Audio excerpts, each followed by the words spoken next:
innal hamdalillah wassalatu wassalamu ala rasulillah amma ba'd. A'udhu billahi minash shaitanir rajim. Bismillahir rahmanir rahim. Tabarakallazi biyadihil mulk wa huwa ala kulli shay'in qadir. Sadaqallahul azim. محترم سامعین، جس طرح ہم نے بتایا کہ رازق صرف اللہ ہے، خالق صرف اللہ ہے، اسی طرح مالک بھی اللہ ہے۔ مالک کا معنی ہوتا ہے بادشاہ، جس کا قانون چلے، جس کا اختیار چلے، جس کے قبضے میں سب چیز ہو۔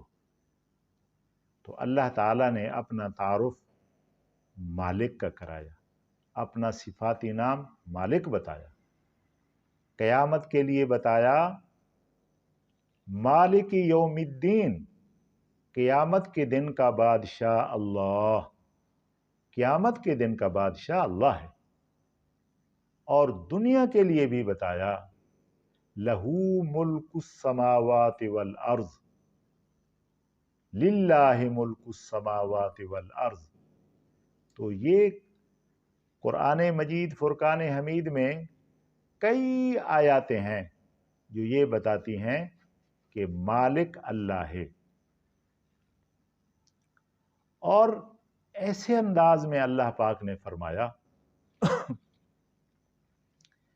کہ مالک اللہ ہے نہیں، بلکہ صرف مالک اللہ ہے، صرف بادشاہ اللہ ہے۔ للہ ملک السماوات والارض کا معنی بھی یہی ہے کہ صرف اللہ بادشاہ ہے۔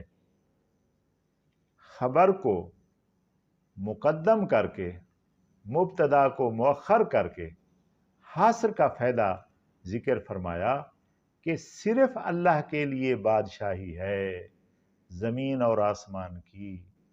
تو اللہ پاک نے اس مسئلے کو بڑا وضاحت سے ذکر فرمایا کہ مالک میں ہوں، میرے علاوہ کوئی مالک نہیں۔ قیامت کا بادشاہ بھی میں ہوں، دنیا کا بادشاہ بھی میں ہوں، سارا نظام میرے حکم سے چل رہا ہے۔ اور اس کی ایک اور قرآن مجید کی بہترین آیات یاد آ رہی ہے، وہ سورۃ فاطر میں ہے، والذین تدعون من دون اللہ ما یملکون من قطمیر۔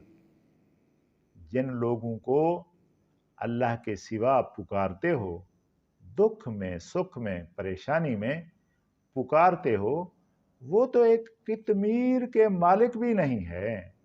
قطمیر کہتے ہیں کھجور کی گٹھلی کے اوپر جو باریک چھلکا ہوتا ہے، اللہ فرماتا ہے وہ تو اس کے مالک بھی نہیں ہے، اس کا اختیار بھی نہیں رکھتے، اس کو بنا بھی نہیں سکتے، اس جتنا چیز بھی کوئی نہیں بنا سکتے۔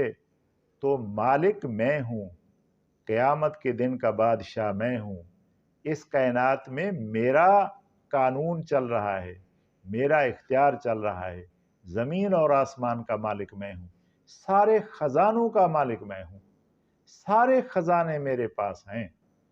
تو مالک میں اللہ تعالیٰ کا کسی کو شریک نہیں کرنا، اور کوئی مالک نہیں ہے، صرف اللہ مالک ہے۔ اللہ تعالیٰ مجھے اور آپ کو ان قرآنی ارشادات پر عمل کرنے کی توفیق عطا فرماوے۔ وآخر دعوانا الحمدللہ رب العالمین۔